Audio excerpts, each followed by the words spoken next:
Before the season even kicks off, soccer fans are already making predictions. Who wins the league? Who qualifies for Europe? And who's lifting the trophy at season's end? On Kalshi, America's #1 prediction market platform, you're trading against peers in a live market, meaning there's no house. And as the probability changes, you can buy in and out of your position. For a limited time, download the Kalshi app and use code CUP26 to get $10 when you trade 10. KALSHI, Kalshi. Trade the beautiful game. 18 plus only. Restrictions and eligibility requirements apply. Event contract trading involves risk and may not be suitable for all investors. Prices, values, and available markets may differ from those mentioned. For more information, see kalshi.com/regulatory. The award-winning American Airlines Advantage program rewards more than travel. It takes your whole life to new heights. Earn miles when you fly, as well as with thousands of your favorite brands. And then redeem those miles for flights, upgrades, and experiences worldwide. Advantage members also enjoy earlier boarding and free high-speed Wi-Fi in flight. Join for free and start earning towards your next adventure at aa.com/Spotify. Here's your report. Oh, thanks, Jane. I wish I could hire someone just like you. Try LinkedIn Hiring Pro. It's more than a job board. It's like the recruiter you always wished you had. Hiring Pro uses real-time insights to match your role to LinkedIn's unique network of professionals and delivers a short list of best fit candidates. You'll spend less time sorting applicants and more time talking to the right people. Let's do it. You're irreplaceable, Jane, but another you would be great. Hire right the first time. Post your job for free on LinkedIn today at linkedin.com/quality.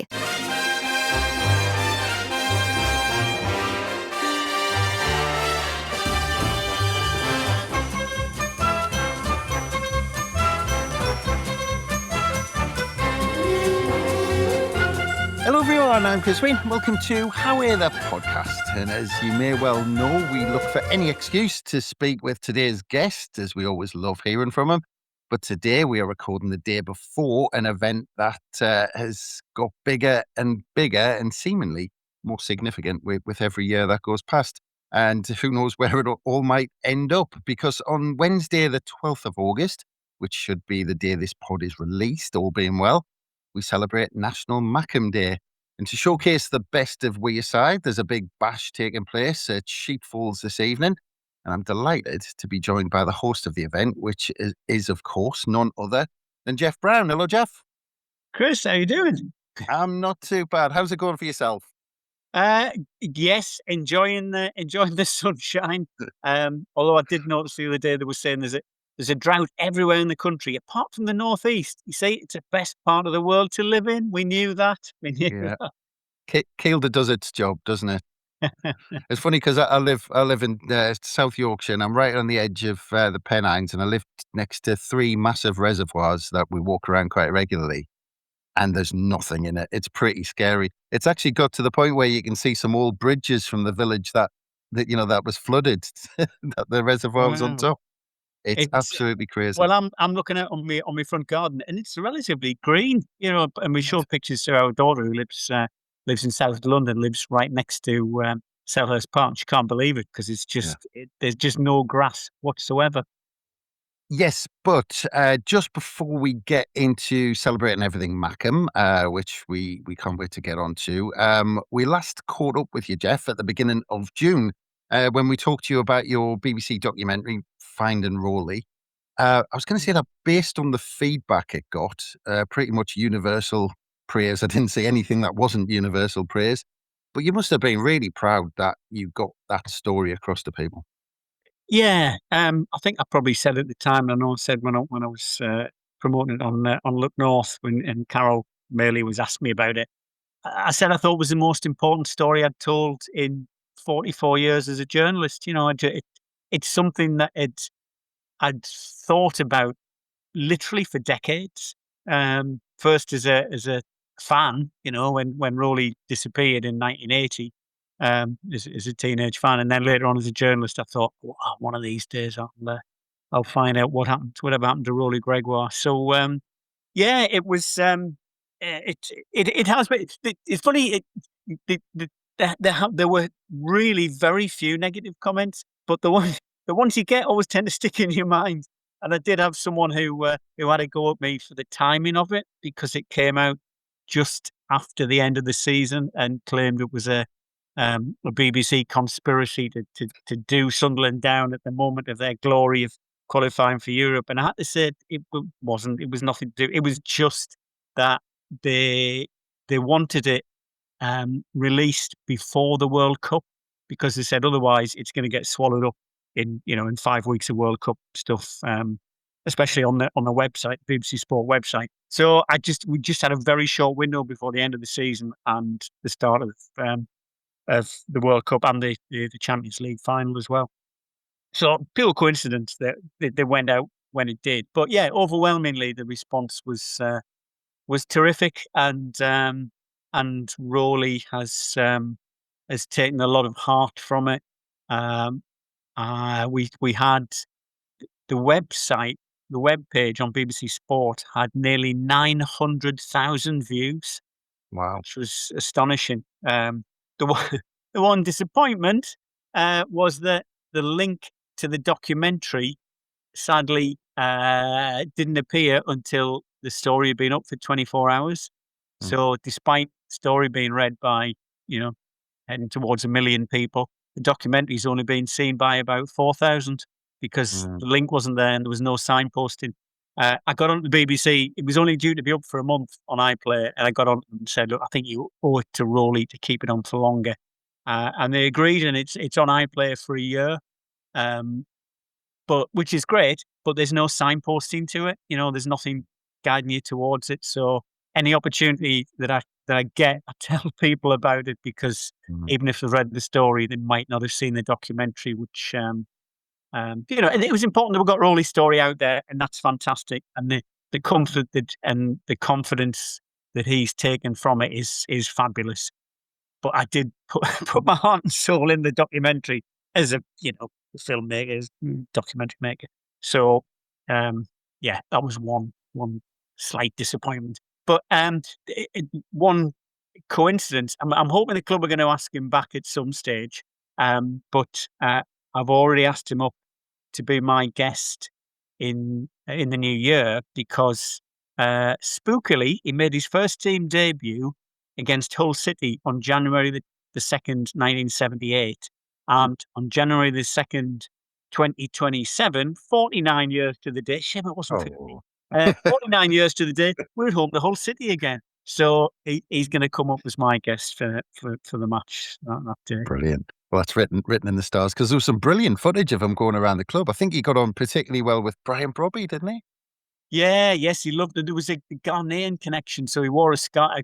I didn't realise this, but his wife, Rowley's wife, is Ghanaian, and he had a Ghanaian scarf on, and that is where Brian Brobby's ancestors are from, family are from, and he spotted it, and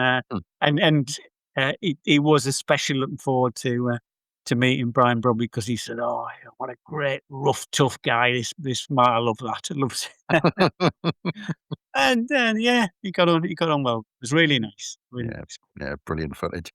Just in terms of you keeping busy though, Jeff, also saw you hosted the Seafront Musical Festival, Summer Streets again, and I know I've seen you do it in previous years as well, and I usually try and get up north for that, but I wasn't able to this year. But it looked like the sun came out, and it was a great weekend.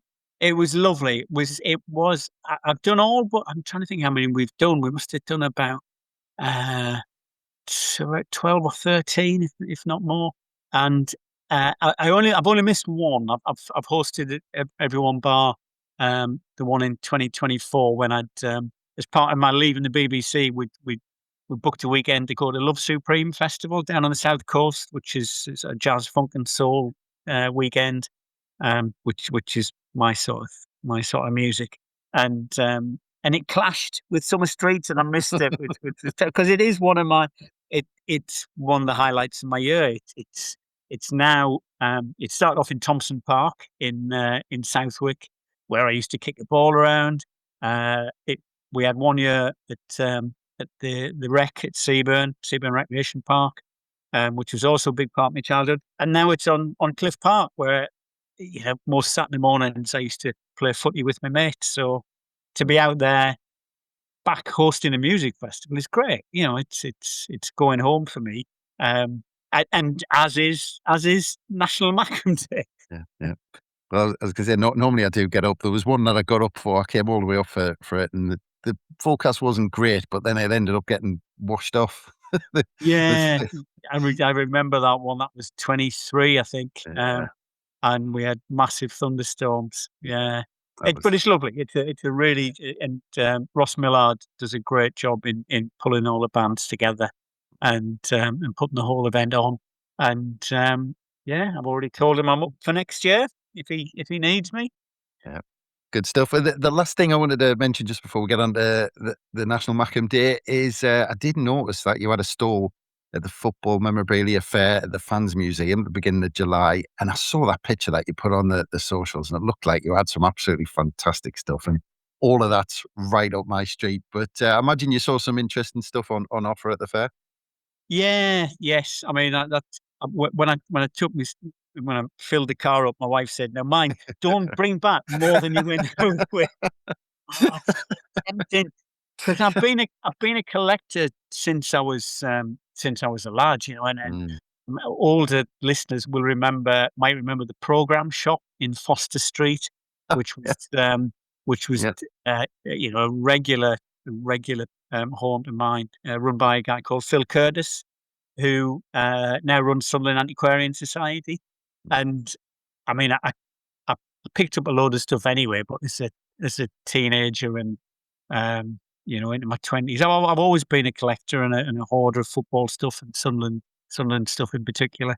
And obviously during the course of the job as a reporter, you pick up so much. Um, and it's just got to the point. I think you reach a certain point in your life when you think, what have I got all this for? I've got a daughter who's, you know, not that interested. She takes an interest in football, but she certainly doesn't want you know, all my stuff. When we finally got to clear the house, and I'm thinking, I don't want to see this go on a skip. I'd rather, and it was really quite nice. I thought it would be hard selling stuff that I kept and cherished for, you know, for years and years. But it was actually quite nice to see other people getting a kick from seeing what I had on offer and taking it away and thinking, great, that's gone to someone who really treasure that. So, you know, autographs. When I was a kid, I used to spend Friday nights and Saturday mornings hanging. This doesn't sound very wholesome, but hanging around outside the Seaburn Hotel, because in the late '60s, early '70s, that's where virtually every team that played at Roker Park would stay at the Seaburn Hotel. So I'd go down on a Friday night, hang around, usually around the back of the Seaburn, because the players would invariably have a meal, go for a drink, and then probably one drink, and then have a little walk out. And on a Saturday morning, they'd come out and they'd walk along the seafront, and it was great. You know, I met, you know, I got Bobby Moore's autograph, Bobby Charlton, Brian Clough, you know, all sorts of great people, great football. So I've got all this stuff, and I'm just thinking it's time to hand it on to someone else. And I think I think Michael at the Fans Museum is going to do another one soon, but in Durham, you know, in the outlet that they've got in Durham City. So so I'll be there. Yeah. Want to come and take stuff off my hands? I'll be there. When you were talking there, Jeff, I've got a few boxes of stuff, and I could feel this, you know, feeling in the pit of my stomach about giving them away or selling them or something like that. I mean, I've got all season ticket books and all sorts. I've got random things like I've got a program from the Anglo-Italian Cup against Birmingham that I got signed by a couple of players like John Byrne and Gary Hours and all this sort of stuff. Just completely random stuff, but something that means something to me. But anyway, that's like I said, I could do a whole podcast on that. But anyway, let's get on to National Mackem Day. And like I'm going to be honest, I mentioned this before we start recording that this was the first year that I'd really heard about it. But it's a free all ticket event at Sheepfolds this year. That people just simply have to register to get their free tickets. Yesterday, so Tuesday, when I checked the day before, it said there were a few left. So what should people expect from the National Mackem Day shindig at Sheepfolds? Yeah, it's all things wearside really. There's you know, there's music, there's theatre, There's stalls. Obviously, Sheepfolds, great place to eat and drink, and it's an evening of entertainment and celebrating all things Mackem. I think it's been great. I mean, people are asking why this day. Who's been born on National or what great event we're celebrating. Actually, it was completely fabricated by the guys at Love Supreme. Well played for them. To celebrate the launch of the Mackem dictionary a few years back. So it has been going for a few years, but it's obviously gaining in popularity. It's interesting as well, the term, the term Mackem. I can remember the day that I actually heard it for the first time. I was I think must have been around Christmas 1981, and I was at university at York. Actually, probably sort of November, December time. And I used to come home for all the games, and I came back for a match, and I was going back to York after the game from Newcastle, and I was in a carriage, like an old-fashioned carriage, where the doors slide, and like you see in 50s films. Shows you how long ago it was. And there was sort of like three seats facing each other, and there were two lads. I was 19, 20 then, and a couple of lads sitting opposite, and they said, we just got chatting. He said, "Where you been?" I said, "Oh, I've been to see Sunderland play." And he said, "Oh, you're a Mackem." And I did not have a clue what he was talking about. And I said, "Mackem, you're from Sunderland, you're a Mackem." And I don't think I even heard. I remembered it distinctly, and I didn't hear it again for years and years. But it was something that obviously people took on board. It was initially meant as as a term of ridicule, but as these things do, it's been adopted. And I know there will be people out there thinking, how can that bloke off the telly be hosting National Mackem Day? He's far too posh. Because people do struggle to place my accent, possibly because I was away for sort of 4 years in York, 3 years in York, and then I lived in Birmingham for about 4 or 5 years, and then even after coming home, you go on the telly and you have got to lose a little bit of it, and so people struggle to play. But I'm actually born in Roker. If you remember Roker Park, the new derby, which is obviously is still there. I was born in Dinsdale Road, round the back of the new derby, Roker Methodist Church, where I was in the boys' brigade, in the choir, Redby School, Mugweymouth. So I'm a bona fide Mackem. I guess I'll try and slip back into it when I'm hosting tomorrow night. But yeah, we've got loads of things here. We've got all sorts of music and entertainment from 6 o'clock right through till 10. There's I think we'll kick off with a girl band called Northern Daughters, and this sort of ties in nicely with Summer Street, because Summer Street always opens with the Inspire Stage School, which is based at Castleview Academy, and all the kids come on in various ages. It guarantees an audience because all the mums and dads and grannies and granddads all turn up. Don't not necessarily stay for the day, but they all turn up.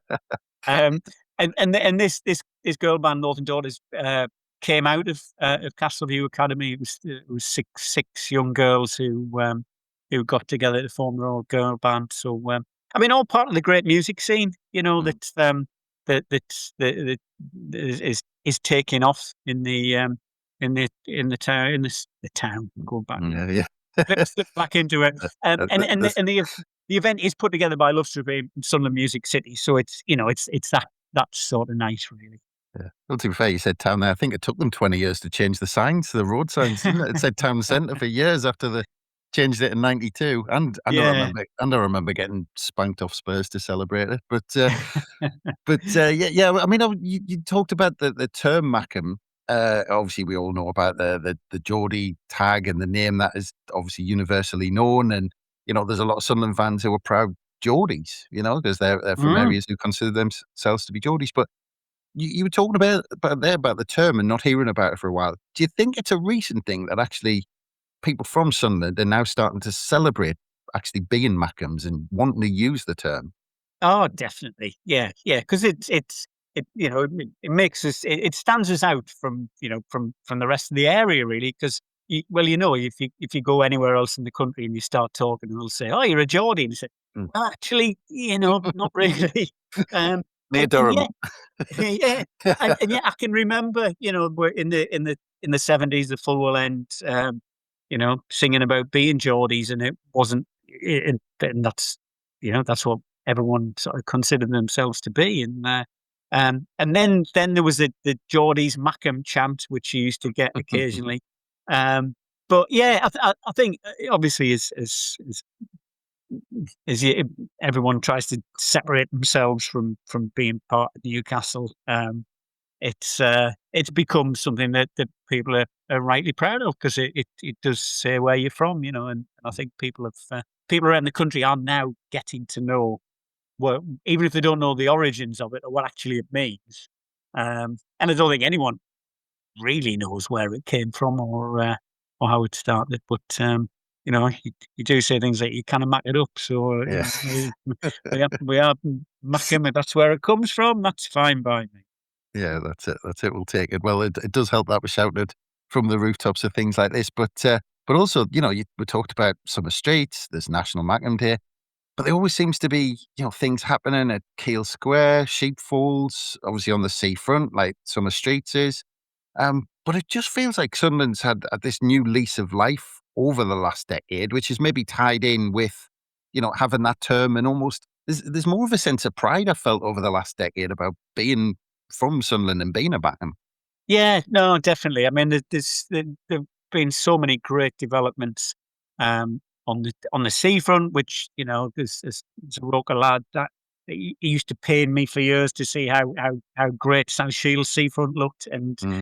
and Roker and Seaburn was a little bit neglected, and then I think maybe through the pandemic when you couldn't go far and I think people started to realise what an absolute jewel they have on the doorstep in the beaches at Roker and Seaburn. So great developments there.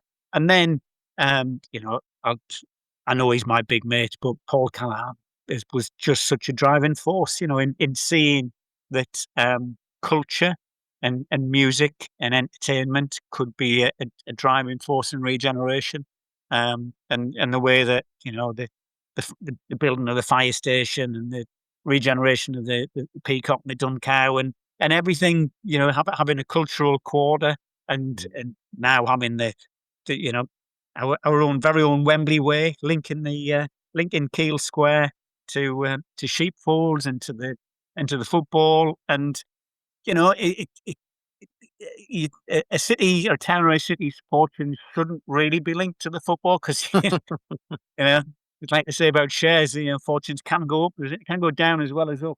But at the moment, it's just a great place to be. There's so much happening, and football is a massive part of that. I just hope, without getting too political, that the change of politics in the city council doesn't see a change of direction and a downplaying of the value of the arts, because the arts and entertainment is hugely close to my heart, and I think it's something you can't quantify it, but it just gives you a lift. Music and drama and all parts of the art is about lifting the spirits, and that's what this night's about. It's about celebrating where we're from and what people from our part of the world can produce. So and to be asked to host it is a real honour. I'm really looking forward to it. I think they said the chips at about 1,200 tickets, so that's pretty good. I think I've played at many bigger audiences than that. Yeah, it is absolutely brilliant though, because my brother's a little bit older than me. He's mid 50s. Probably shouldn't say that out in public, but he is. But we always chat that it's great to see someone doing things like this, because when we were young, it was almost looked down upon. People doing drama or people, trying to do music or anything like this. And it's just fantastic to see. When you see kids at these events and, jumping on it and, just enjoying that, a music festival and things like this, especially that Sunderland put it on for free. Things like Summer Streets and National Mackem Day. But it just it bodes well for the future of the place, and it's just great to see. But just quickly, because you mentioned the football before we take a break, I might be saying this with rose-tinted specs, but do you think there's many places in the country where the general mood and the progress of the city is linked so much to the football? Because I just feel like Sunderland, it's almost one, it's like a symbiotic relationship, isn't it? It's like one kind of helps the other, doesn't it? Yeah. Oh, definitely. It's I don't know.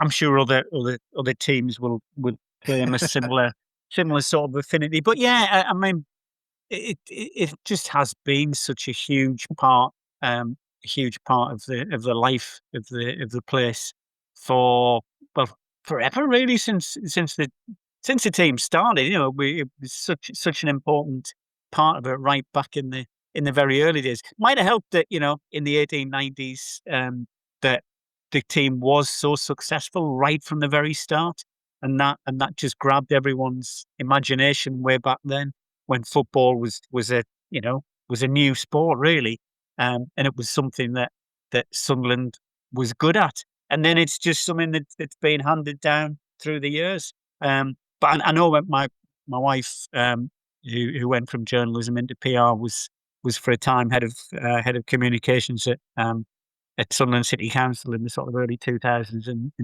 she used to tear her hair and say, "No, we can't.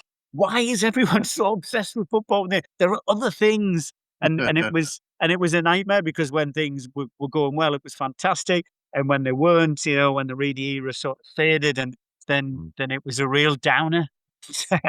And that's just the way it is, But yeah, but let's hope it's still on an upward trajectory. Yeah. Well, I remember a really good symbol of that was obviously the Volks site going, and that went through the Peter Reid era almost. And then when Peter Reid era ended, the Volks site just stayed empty for all those years. But anyway, we will mention the National Mackem Day event again before we finish up. But of course, check out if tickets are still available for the event at Sheepfolds. They're free, of course. So as we said, if you fancy getting down, get yourself a ticket. But for now, that's a good time to take a quick break. So we'll be back very soon for a quick chat about the football. The award-winning American Airlines Advantage program rewards more than travel. It takes your whole life to new heights. Earn miles when you fly, as well as with thousands of your favorite brands. And then redeem those miles for flights, upgrades, and experiences worldwide. Advantage members also enjoy earlier boarding and free high-speed Wi-Fi in flight. Join for free and start earning towards your next adventure at aa.com/Spotify. Here's your report. Oh, thanks, Jane. I wish I could hire someone just like you. Try LinkedIn Hiring Pro. It's more than a job board. It's like the recruiter you always wished you had. Hiring Pro uses real-time insights to match your role to LinkedIn's unique network of professionals and delivers a short list of best fit candidates. You'll spend less time sorting applicants and more time talking to the right people. Let's do it. You're irreplaceable, Jane, but another you would be great. Hire right the first time. Post your job for free on LinkedIn today at linkedin.com/quality. This message is brought to you by Apple Card. Shave ice by the beach, a trip to the state fair, and a throwback flick at the local drive-in. They're more than just items to check off the summer bucket list. They're also opportunities to earn 2% daily cash back when you use your Apple Card with Apple Pay. Apply for Apple Card now and use in-minutes with Apple Pay. Subject to credit approval. Apple Card is issued by Goldman Sachs Bank USA, Salt Lake City branch. Terms and more at applecard.com. Visible puts the ultimate wireless hack in the palm of your hand. With unlimited 5G wireless data and hotspot designed to keep you connected, powered by Verizon's 5G network. And no contract holding you back. Plans start at $25 a month, or get the premium Visible Plus Pro plan and save $10 on your first month when you use promo code HACK. Make the switch at visible.com. Terms apply. See visible.com for details. And welcome back to How We're the podcast. And we talked before the break about how much the Mackem mood relies on how Sunderland are getting on, and we've had an interesting pre-season so far. Only one game to go, which is the home game against Rennes. And the main talking point at the moment is that we've made only one signing so far, Jeff. And I think, seeing some people's reactions, it's making a few people a little bit nervous. But we've chatted over the last week on our pod that it was always going to be a very different summer to last year's, wasn't it? Yeah. Well, last year, we needed a completely new team, a whole new squad for the challenge ahead. And I'm not that. I mean, obviously, when Eliza Mayenda's gone, it'd be nice to have another striker in. But I'm not unduly worried. I think we have to trust in the guys that have got the club this far. And the other thing to remember is that last year there were a lot of young lads who are now a year older with a year's experience of the Premier League under their belts, and and it is going to be harder. There's no denying that with Europe there'll be a lot more demands, but the transfer window is still open for a while yet. There's another one coming along in January. I'm quite I'm quite relaxed about it, to be honest. I would have preferred not to kick off the season away to a newly promoted team because, you just have to cast your mind back to West Ham last year and how the Stadium of Light was jumping, and Portman Road will be something similar. I'm sure, although they hadn't been away from the Premier League quite as long as we had. But the way the club operates as well, or by the time this podcast comes out, they could have made another couple of signings because they're very good at keeping their cards close to their chest. So who knows? Although I was aware with a couple of Ipswich fans a couple of weeks back, and they were saying it's a bit subdued there after losing McKenna. So it'll be interesting to see what the atmosphere is like on the opening day. But just quick, Jeff, you did say there's more time, but one's come through the door. If you had to guess now, how many do you reckon will end up coming through those doors before the window closes? I think there'd be another couple at least. I would be surprised if there isn't at least two more, if not three. But will it be earth-shattering ones? I'm guessing not. But who knows? Honestly, they are so good at keeping things under wraps. Dreadful if you're a journalist, but I don't have to worry about that anymore. Well, just on that, you said there, you said you didn't expect it to be earth-shattering, so you wouldn't expect us to break our transfer record again this season?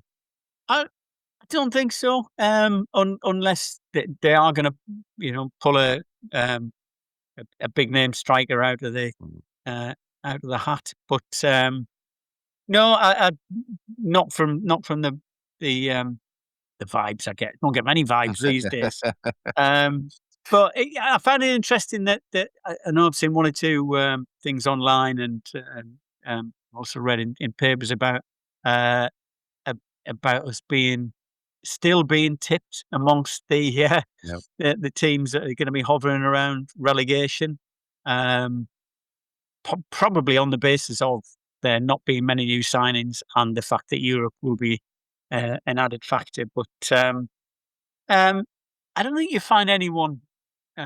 You would have found a lot of Sunderland fans this time last year thinking, "Oh, we're going straight back down." But I don't think. I think generally, I think the mood is pretty good. And pre-season is never a great yardstick.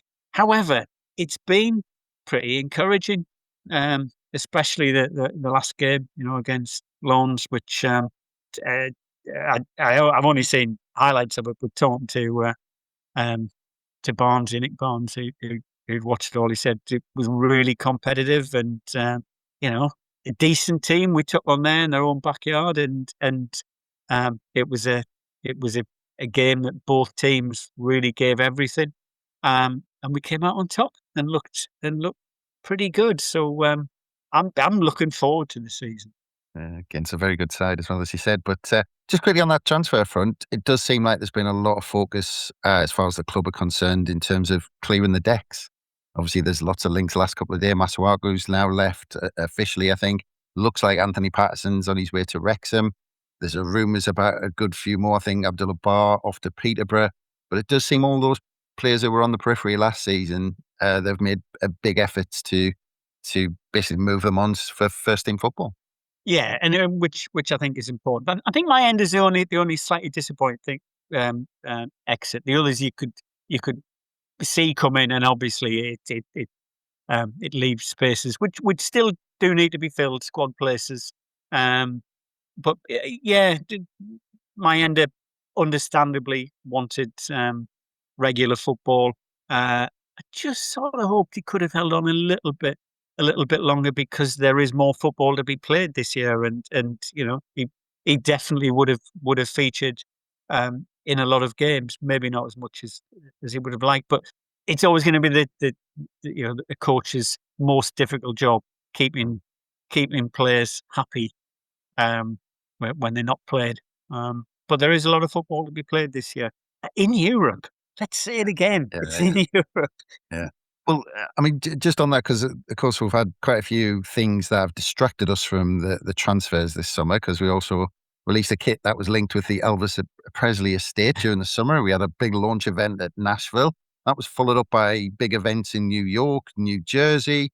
Kevin Ball was out there. Kevin Phillips was out there. But it looked like a huge effort in purely trying to raise the profile of the club on an international stage. It seems like they've taken that next step, haven't they?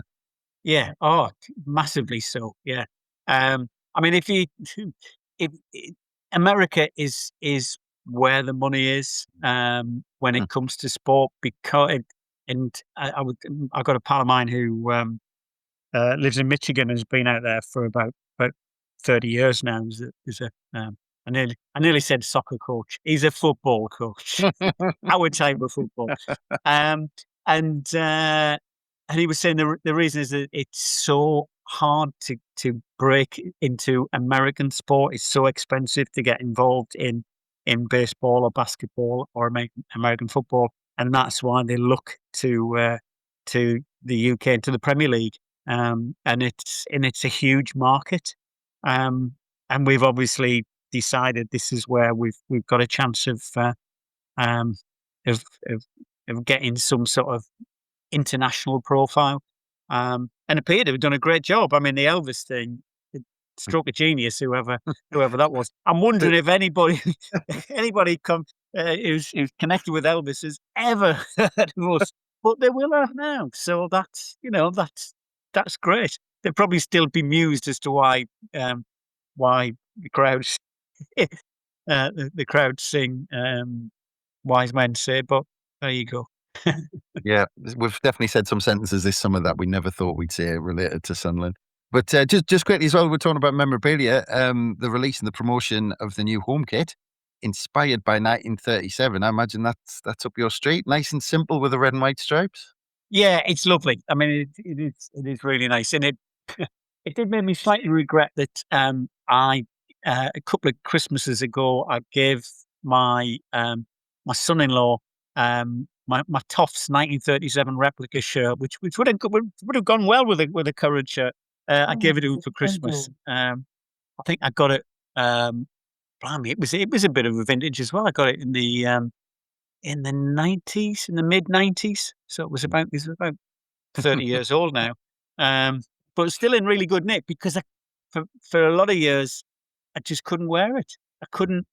When I went into TV, Roger Thames, my old boss, said, "Whatever you do, never say in public who you support or where you're from." So I've spent most of my life not telling people. I think the only time I wore it to a match was the '98 playoff final. So now I can proudly come out and say this is where I'm from. I'm a Mackem, so I'm enjoying being a fan and doing things like hosting National Mackem Day. Well, if it carries the look from that playoff final, I don't think you should start wearing them, to be honest, Jeff. But yeah, look, we're about a week and a half away from that Ipswich game. I mean, we're going to see, of course, what business that we do between now and that opening game. But would you still be comfortable? Because if we don't bring anyone in, because we were looking at the starting 11 and we think the other day, we're still thinking if we don't bring anyone in, because Thomas Meunier does look like a player based on that first game, that we'd still be comfortable because, we've got a cracking starting 11 still. Yeah, no, I'd still be, I'd be all right with that. Yeah, and just need, as ever, to get off to a reasonable start and get points in the bag before the Thursday night games kick in. And but the way the club sort of negotiated their way through AFCON last year, I don't think they really got enough credit for that. It was a time when everyone looked at it and thought, this is where we're just going to fall through the floor, and they didn't. It was everyone pulled together. The ones who were there came in and did a great job.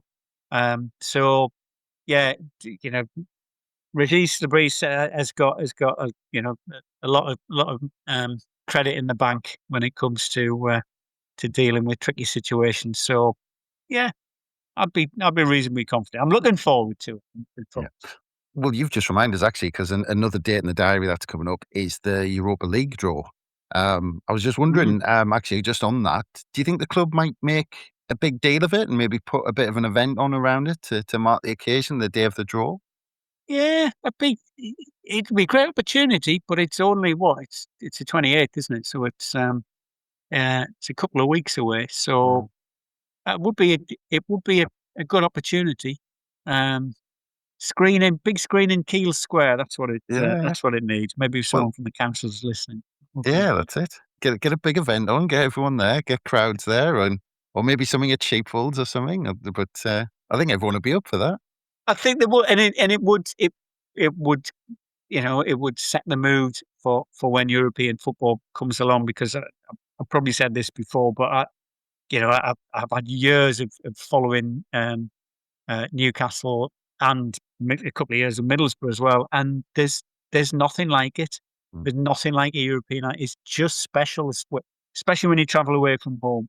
But even the home games, when you see when you hear the different foreign accents, and they see all the colour and the noise that European supporters bring, it's you will love it. I can promise you, regardless of the score. And I think there's no reason, hey, look what Villa and Palace did last year. And there's no reason why we shouldn't have a good Europa League campaign. So, yeah, there's a lot to look forward to. Yeah, well, I've said it before and I'll say it again. God help that first city, that whole Sunderland's first weekend. But last one, Jeff, Ipswich Town, I imagine you're looking forward to it. Are you getting along to it, or some of the early games of the season? No, I'll be watching it. I do. It brought back memories. I was there in 1981, first game of the season, Ali McCoist's debut. And this was an Ipswich team who were just unbelievable at the time. And then Ali McCoist came on, laid on virtually his first touch as Soulby laid on a goal, 3-1 up, and we ended up in a 3-3 draw. So would I be happy with a 3-3 draw? Yeah. You don't want to lose your first game. So, but I think we can probably aim higher than that. Yeah, well, we'll see what happens. But look, of course, as usual, Jeff, and I do apologise, we've kept you for far too long, and you do have a skip to fill that you're itching to get away from. I do. I'm looking out the window at it now. It's putting chuck rubbish in me. So that's my next job. But we'll just say one last time, Jeff, that people should get on and take a look if there's any tickets left for the National Mackem Day, and get yourself along to see Jeff hosting a brilliant event. And it just leaves me to say thanks once again, Jeff, for your time today, and hope you have a cracking night at Sheepfolds. Thank you very much, Chris. Looking forward to it, and speak to you again during the course of this season. Good stuff. Looking forward to it. And thanks again, everyone, for listening. Like I said, get yourself along to Sheepfolds and celebrate being a Mackem if you can. But we will be back tomorrow, as always, as we're building up to our final pre-season fixture before the real stuff gets going again against Ipswich Town. But from us, it's bye for now.